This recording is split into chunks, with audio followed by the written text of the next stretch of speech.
You've been praying. You've been fasting.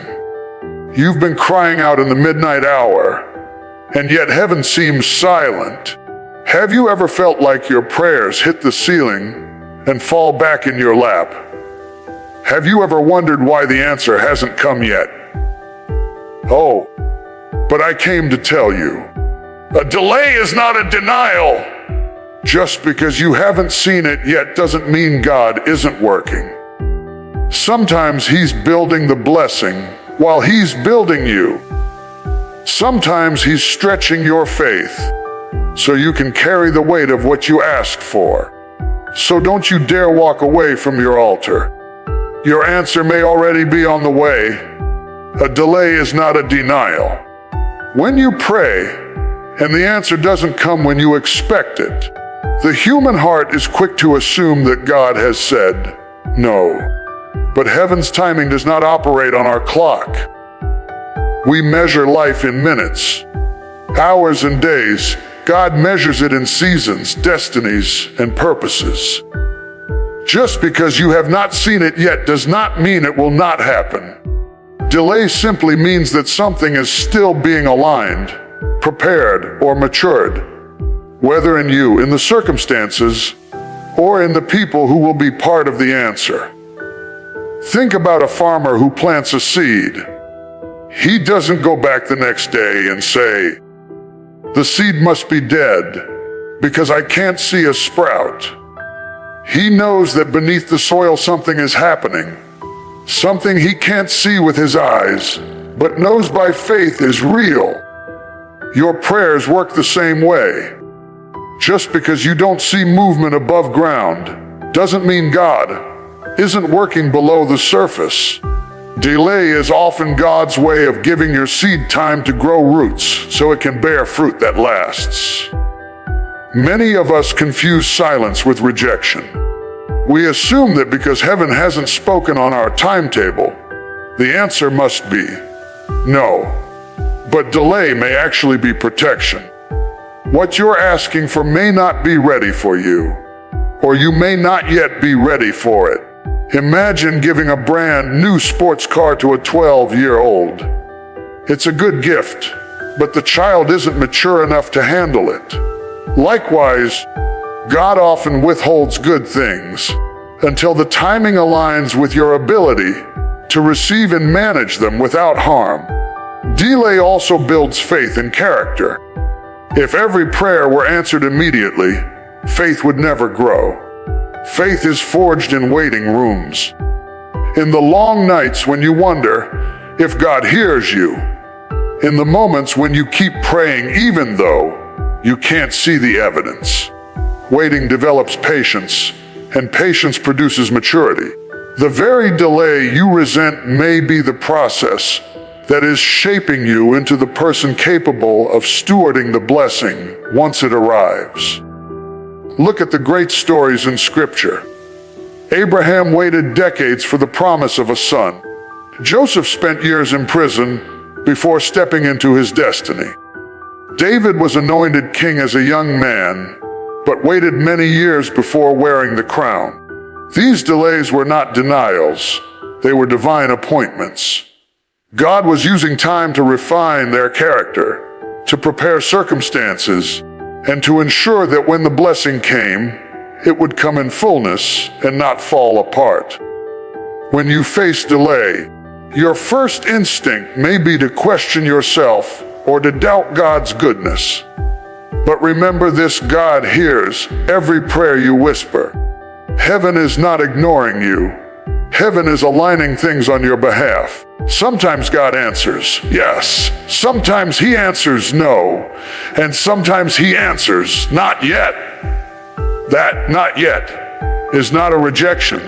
It is an invitation to trust Him deeper, to grow in perseverance, and to anchor your hope beyond immediate gratification. Delay also separates desire from desperation. Anybody can believe when the answer is instant, but when you have to wait, you find out what's truly in your heart. Are you seeking the blessing or the one who blesses? Are you willing to trust God even when you don't understand His timing. Waiting tests your motives, purifies your desires, and teaches you to hold on to God instead of just what He gives. The enemy wants you to think delay means denial, so you'll give up before the breakthrough comes. He whispers, if God really loved you, He'd have answered by now. But remember, the same enemy tried to convince Jesus that His Father had forsaken Him at the cross. Yet God's silence during those hours wasn't rejection. It was the very fulfillment of divine purpose. What looks like heaven's delay may actually be heaven's strategy. If you've been waiting for an answer, waiting for healing, waiting for provision, waiting for an open door, don't lose heart. Keep praying, keep believing, keep moving forward. The absence of an immediate answer is not evidence of God's absence. It is often proof that He is doing something so significant that it requires time to unfold. A delay is not a denial. God hasn't forgotten you. He hasn't overlooked your prayer. The answer may already be on the way, carried on the wings of divine timing. What you're asking for may take longer than you expected, but when it comes, it will be better than you imagine. You won't have to force it. You won't have to fight for it. And you won't have to fear losing it, because it will arrive in God's perfect time, sealed with His perfect will.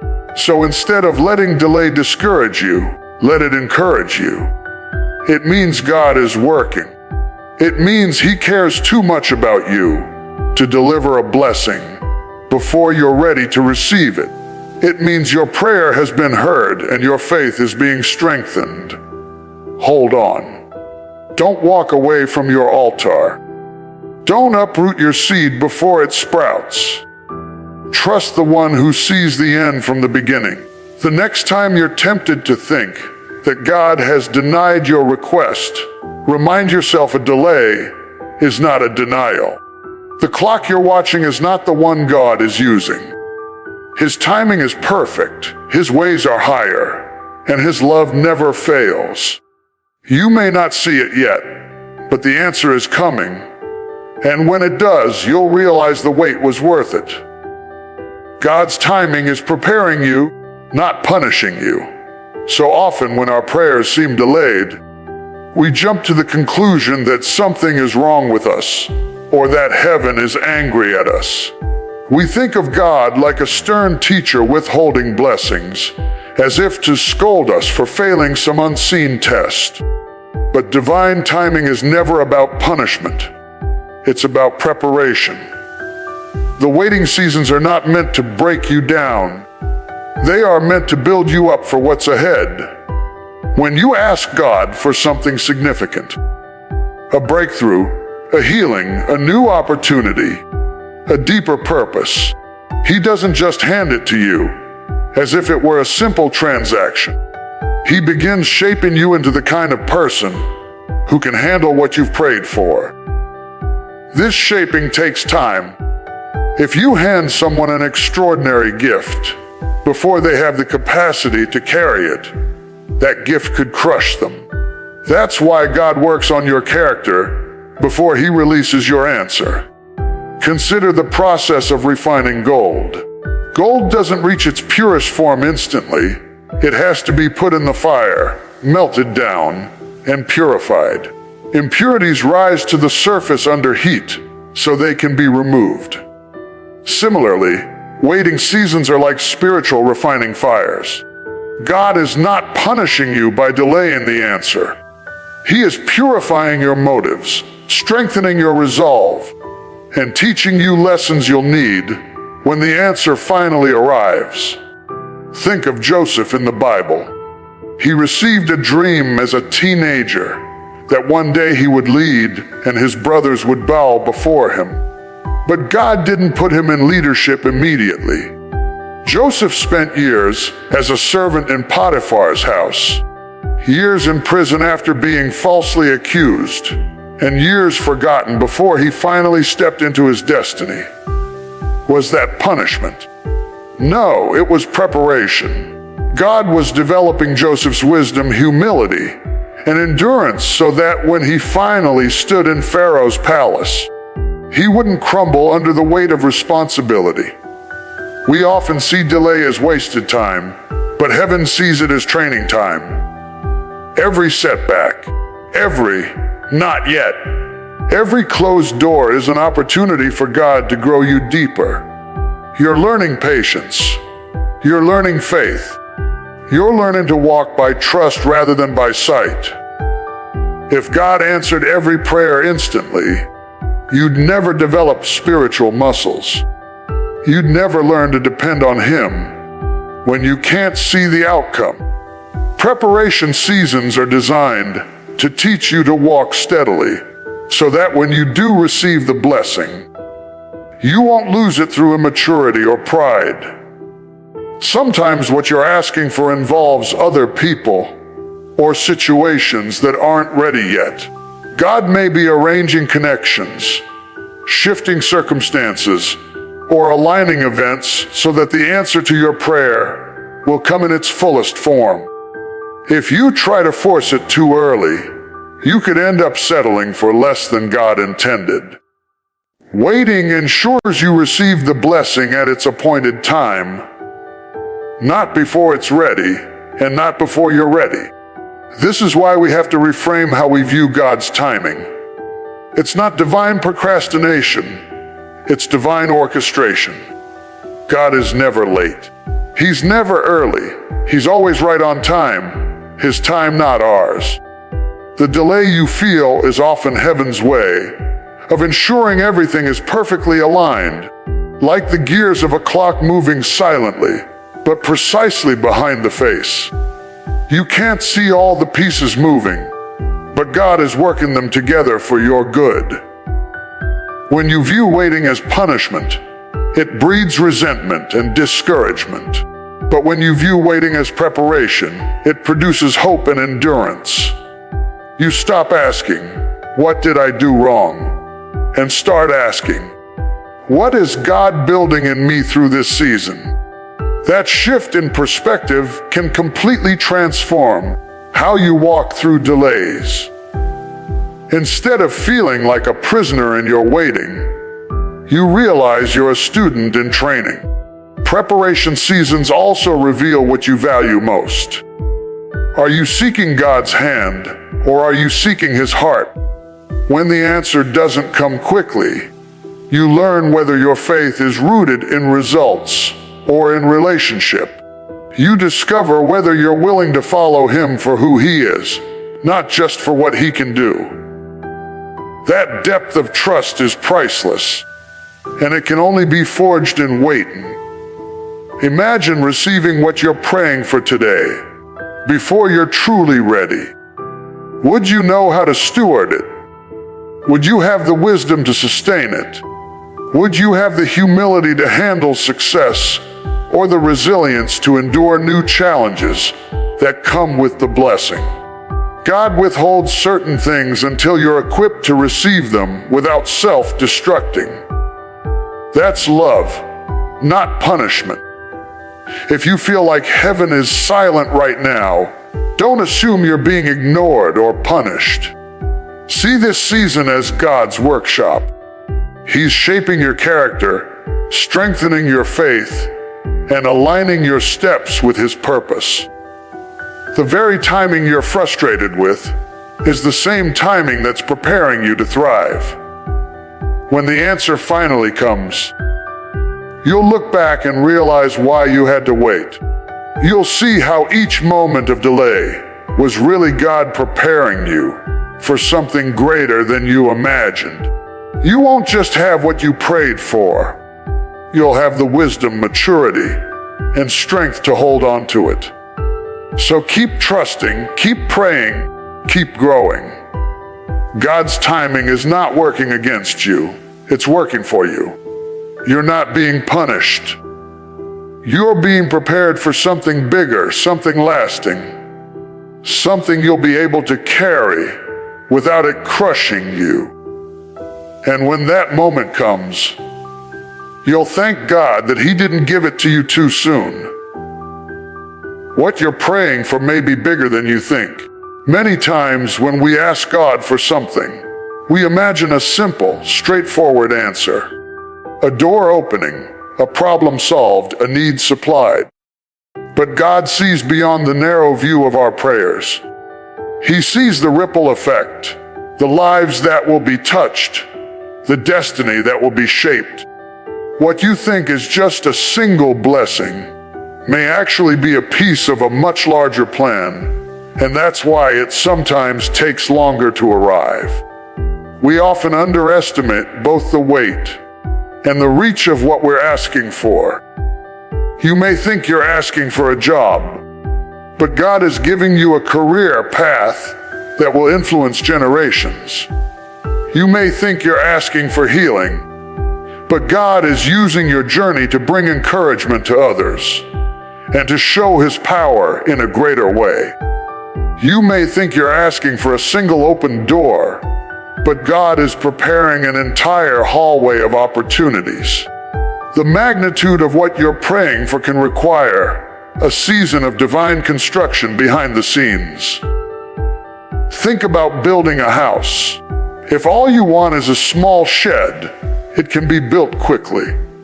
But if you're asking for a mansion, it takes longer. The foundation must be deeper, the walls stronger, the design more detailed. The same is true for your prayers. If you're asking for something small, it may come fast. But if you're asking for something truly significant, something that will change your life and impact others, it takes time to build it right.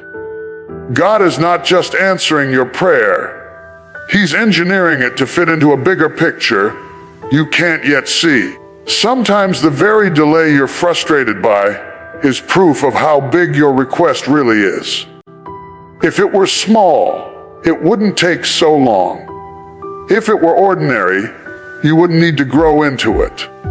But because your prayer is tied to something extraordinary, it requires preparation.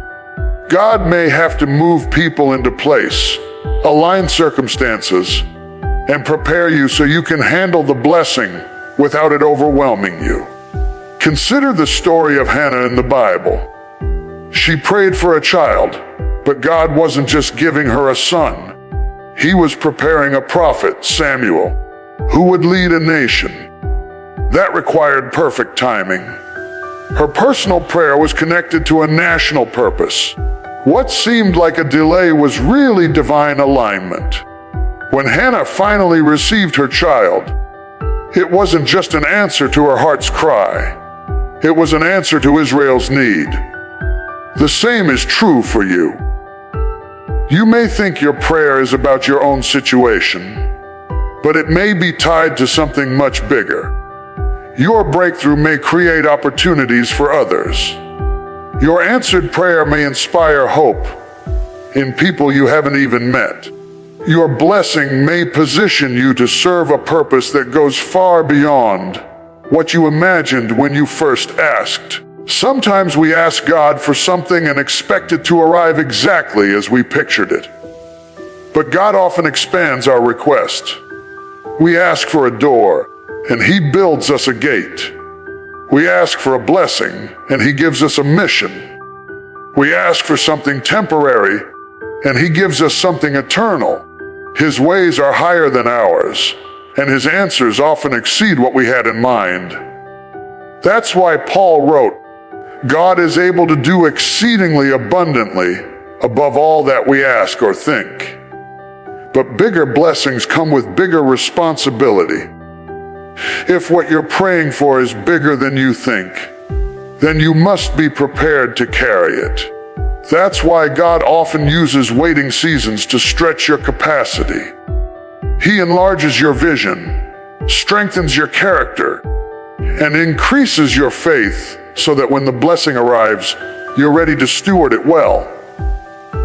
If you receive something too soon, before you're mature enough to handle it, it can become a burden instead of a blessing. Look at David. He prayed and trusted God long before he became king. He thought he was just asking for victory over his enemies, but God was preparing him to shepherd a nation. The battles, the caves, the years of running from Saul, all of it was training for a throne he didn't fully understand yet. David's prayer wasn't too small, but his perspective was.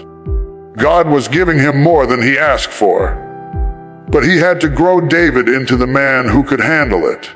So when your prayers seem delayed, don't assume that God has forgotten you. Ask yourself if what you're asking for is actually much larger than you realize. Could it be that God is answering in a way that will bless more people than you expected?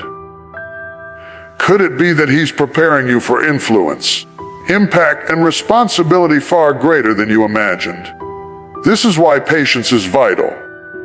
When you pray for rain, God doesn't just hand you water. He grows you a harvest. And harvests take time. Seeds must be planted, roots must grow, soil must be nourished, and the seasons must change. You can't rush a harvest, and you can't rush a blessing that's bigger than your original request. The truth is, what you're praying for may be shaping you as much as it's shaping your future. God is not only preparing the blessing for you, He's preparing you for the blessing. When it finally arrives, you'll realize why it couldn't have come any sooner. You'll see how every moment of waiting expanded your faith, sharpened your vision, and strengthened your ability to carry what you once thought was just a simple answer to prayer. So don't get discouraged by delay. Instead, take it as a sign that what you're asking for is significant, weighty, and world-shaping. Trust that God is building something bigger than you think. Something so complete, so purposeful, and so perfect that when it finally manifests, you'll stand in awe and say, "This was worth the wait." The answer is coming, but so is your growth. When you pray for something, you're often thinking about the result, the healing, the breakthrough, the promotion, the open door. But God sees both the destination and the journey. He knows that while He's preparing the answer, He must also prepare you. A prayer answered before you grow into it could end up crushing you instead of blessing you. That's why waiting is not wasted time. It's growing time. Sometimes we want God to instantly fix a situation without considering that the process of waiting is transforming us into the kind of people who can handle the blessing. You may be asking for success, but God wants to grow your humility so that success won't make you arrogant. You may be asking for financial increase, but God wants to grow your wisdom so you'll manage what you receive and not waste it. You may be asking for a relationship, but God wants to grow your character so you'll build something healthy instead of repeating old mistakes. When you plant a seed, you can't demand fruit overnight. You have to water it, protect it, and let it take root. If you dig it up every day to see if it's growing, you'll kill it. Your prayers work the same way. The seed of your request has been planted in heaven, but it needs time to develop underground where you can't see it. During that hidden season, God is growing you. He's deepening your faith, refining your patience, and teaching you how to trust Him when there's no visible evidence of progress. Think about the Israelites in the wilderness. God promised them the land of Canaan, but He didn't lead them there instantly. Why? Because they weren't ready. They had to grow out of a slave mentality before they could live as free people in a land of promise. They needed to learn discipline, obedience, and reliance on God. The journey was just as important as the destination. The delay wasn't about God withholding His promise. It was about God shaping His people to handle it. The same is true in your life. While you wait for the answer, you're being shaped. Every challenge you face is strengthening your spiritual muscles. Every disappointment is teaching you perseverance. Every prayer that seems to go unanswered is actually drawing you closer to God if you let it. Waiting seasons are classrooms where you learn lessons that success alone could never teach. We often want the answer without the growth. We want the crown without the cross, the testimony without the test, the prize without the process. But God loves you too much to give you something you're not ready to carry. If you receive a heavy blessing with weak hands, it can slip through your fingers. That's why God uses time to strengthen your grip. He doesn't just want to give you the blessing. He wants to make sure you can sustain it. Consider David before he became king. He was anointed as a young shepherd boy, but he didn't ascend to the throne immediately. He spent years tending sheep, fighting lions and bears, and later running from Saul. Each season of delay grew his courage, his faith, and his leadership. By the time he finally wore the crown, David wasn't just a shepherd. He was a seasoned warrior, a wise leader, and a man after God's own heart. The answer was coming, but so was David's growth. Sometimes we think God is silent when He's actually speaking through circumstances. The lessons you're learning in the waiting period are part of the answer to your prayer. Maybe you asked God to make you stronger, so He gave you challenges to build your strength. Maybe you asked Him to increase your faith, so He put you in situations where you had to trust Him. Maybe you asked Him to prepare you for a bigger opportunity, so He's using this season to develop the skills, character, and resilience you'll need to succeed. Instead of asking, "Why hasn't God answered my prayer?" try asking, "What is God growing in me during this season?" That shift in perspective can turn frustration into faith. You begin to see waiting as an investment, not a punishment. Every day you stay faithful in prayer. Every moment you keep believing, even when you don't see results, you're being built into a stronger, wiser, more capable person. The answer is coming, but you won't be the same person when it arrives. You'll be wiser. You'll be tougher. You'll have a deeper relationship with God. And when the blessing finally shows up, you'll be ready to handle it with gratitude, not pride, with stewardship, not waste. You'll recognize that the waiting season wasn't just about what you were praying for. It was about who you were becoming along the way. If you're in a season of delay right now, don't let it discourage you. Let it develop you. Keep showing up in prayer. Keep doing the right thing, even when it feels like nothing is changing. Keep trusting that God's timing is perfect. The delay doesn't mean denial. It means God is giving you roots so you can bear fruit. One day when the answer finally comes, you'll look back and thank God for the waiting. You'll realize the very things you resented were the tools God used to build you. You'll see how He used time to grow you bigger on the inside so you could handle what He placed in your hands. And you'll understand that the waiting season wasn't empty. It was essential. The answer is coming, but so is your growth.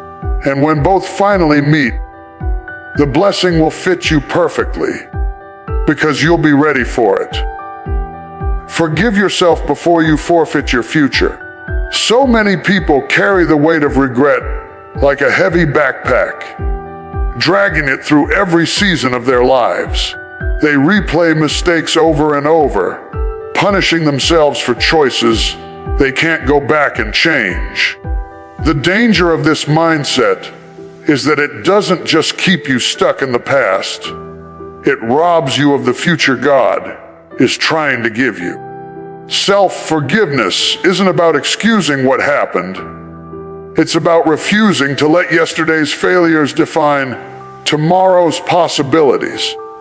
When you hold on to guilt, you become your own jailer. You keep yourself locked in a prison even after God has opened the door. You replay every wrong word, every bad decision, every missed opportunity until it paralyzes you. But guilt was never meant to be a permanent companion. It can serve as a signal that you've done wrong. But once you've learned the lesson and made peace with God, you're supposed to set it down and walk forward free. Carrying guilt forever is like wearing chains after they've already been unlocked. Forgiving yourself is one of the hardest things you'll ever do because it requires accepting grace you feel you don't deserve. Many of us can believe God forgives us in theory, but we secretly hold on to the feeling that we should still pay penance, that somehow we need to keep punishing ourselves to prove we're sorry. But that's not how grace works. Grace cancels the debt, not because you earned it, but because God is good. If you refuse to forgive yourself after He has forgiven you, you're saying His grace isn't enough. Think about Peter, who denied Jesus 3 times. He failed in the worst possible way, in public at the moment when loyalty mattered most. Yet after the resurrection, Jesus didn't condemn Peter. He restored him, asking 3 times, "Do you love me?" Peter had to learn to forgive himself to step back into his calling. If he'd stayed stuck in shame, he would have forfeited his future as the leader of the early church. Jesus didn't hold his past against him, so Peter had no right to hold it against himself either.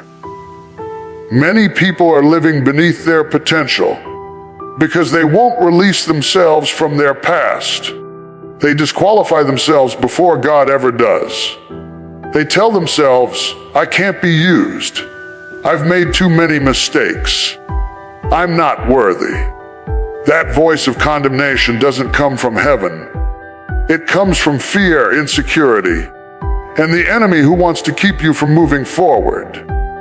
The truth is, your future isn't ruined by your past unless you refuse to forgive yourself and step into what's next.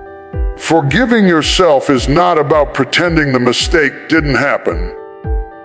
It's about acknowledging what you did, learning from it, making amends if possible, and then refusing to carry it any longer. It's about separating your identity from your failure. You made a mistake, but you are not a mistake. You failed at something, but you are not a failure.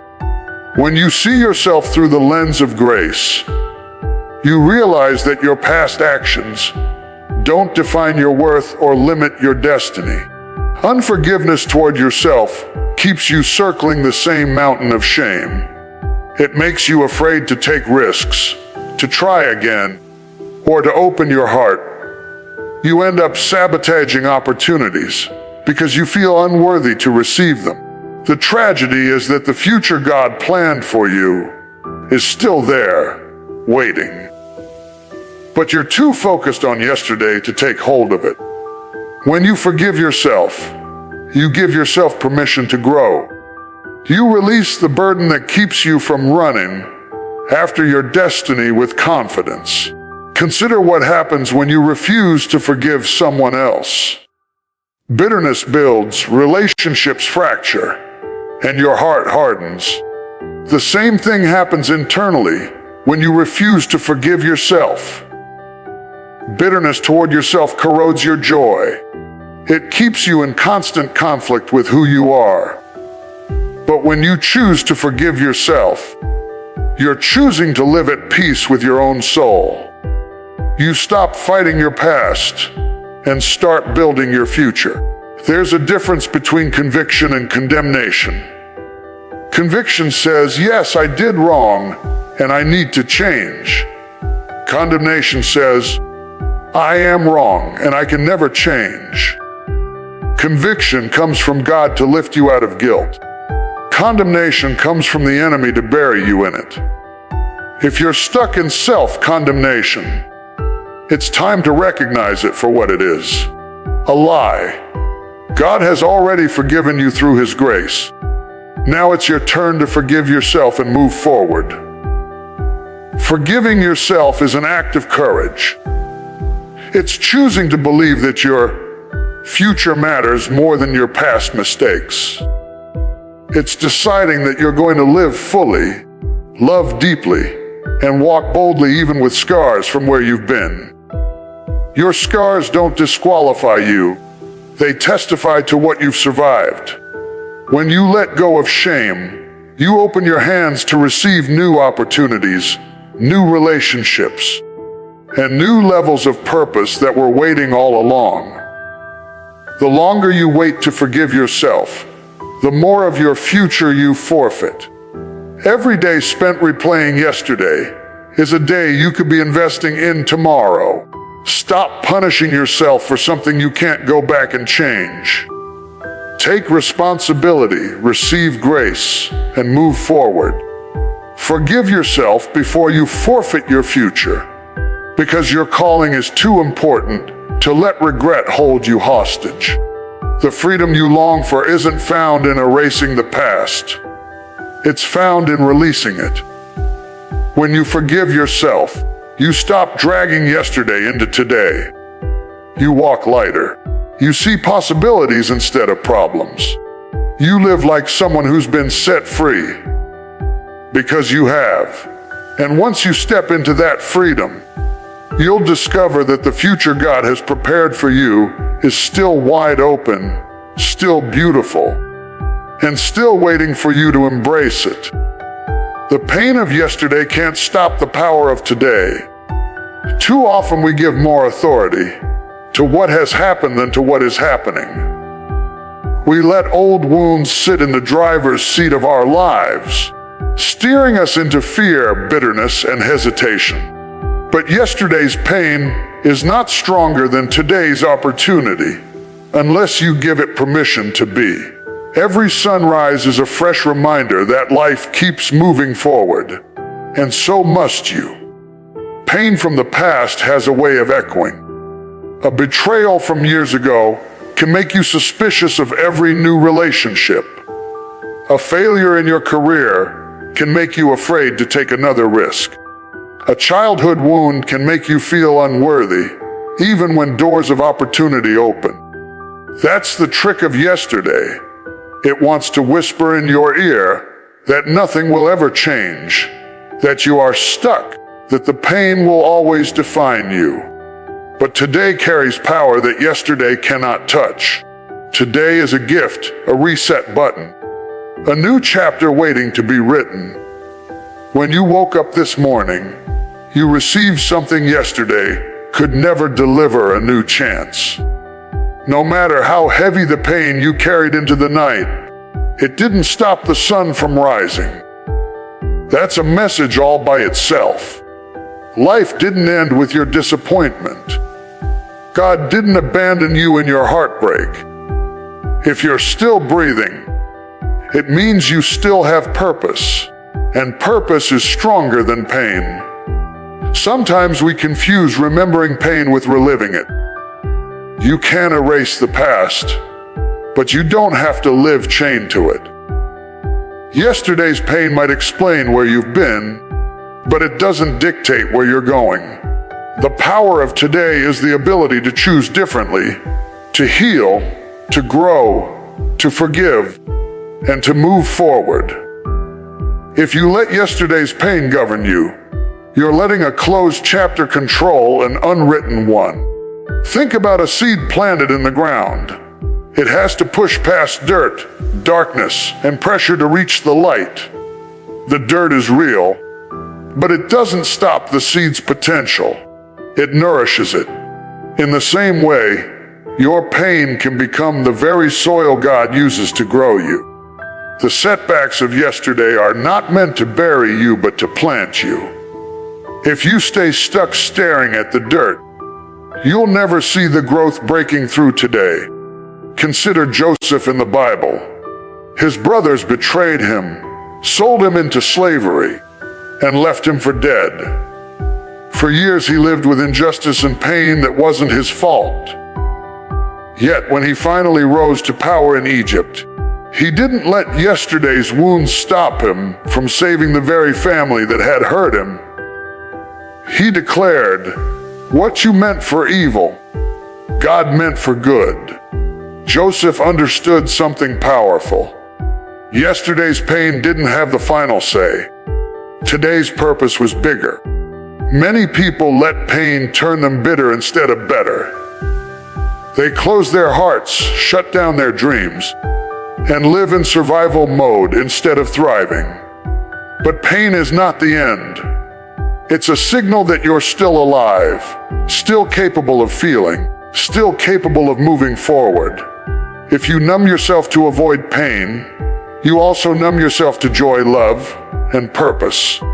The power of today is that it offers you the choice to transform pain into wisdom, heartbreak into compassion, and loss into resilience. The enemy of your soul wants you to believe that yesterday defines you permanently. But the truth is, pain is part of your story, not the whole story. You may have been hurt, but you are not ruined. You may have failed, but you are not finished. You may have been rejected, but you are still chosen for something greater. The power of today is God's way of saying, "I'm not done with you yet." Don't underestimate the strength that comes from simply refusing to quit. Every time you get up after being knocked down, you're declaring that pain won't have the last word. Every time you take a step forward, even if it's shaky, you're proving that the power of today is stronger than the wounds of yesterday. Healing doesn't mean you forget what happened. It means you refuse to let it control you anymore. The pain of yesterday will try to convince you to live cautiously, to shrink your dreams, to hide from opportunities. But the power of today invites you to live boldly, to dream again, to risk again, to love again. Don't let yesterday talk you out of what today is offering. You have the strength to write a new chapter, and it starts the moment you decide that your past will not be your prison. When you embrace the power of today, you start living in the present moment instead of dragging around old baggage. You stop waiting for perfect conditions and start making progress where you are. You realize that no amount of regret can rewrite yesterday, but every decision you make today can reshape tomorrow. The pain of yesterday is real, but it is not sovereign. It does not have ultimate authority over your life.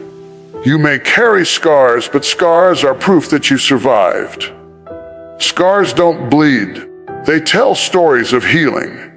And those stories can become testimonies that inspire others, proof that pain can be overcome. If you're still breathing, your story isn't over. Yesterday may have left you bruised, but today holds fresh strength, new mercy, and renewed hope. Don't waste it by staring backward. Use it to step forward. The pain of yesterday can't stop the power of today unless you let it. And why would you let it when every sunrise is God shouting, "I'm giving you another chance to begin again"? Step into today with boldness. Let the past make you wiser, not weaker. Let the wounds make you deeper, not bitter. Let the losses make you grateful for what remains. And most of all, believe that your best days are not behind you. They're unfolding right now. One decision, one prayer, and one act of courage at a time. You've been waiting, you've been wondering, you've been wary. but you've also been growing. The silence hasn't been God's absence. It's been His strategy. He's been shaping you, stretching you, preparing you to carry the very thing you've been praying for. So don't walk away from your altar now. Don't let delay make you doubt. What God has spoken over your life cannot be canceled by time, by trouble, or by the enemy himself. When the appointed hour comes, what was held up will be released. What was hidden will be revealed. And what felt impossible will suddenly be standing right in front of you. Stay faithful. Stay expectant, because your delay is about to become your testimony. And when God moves, He's going to do it so big that every moment of waiting will be worth it.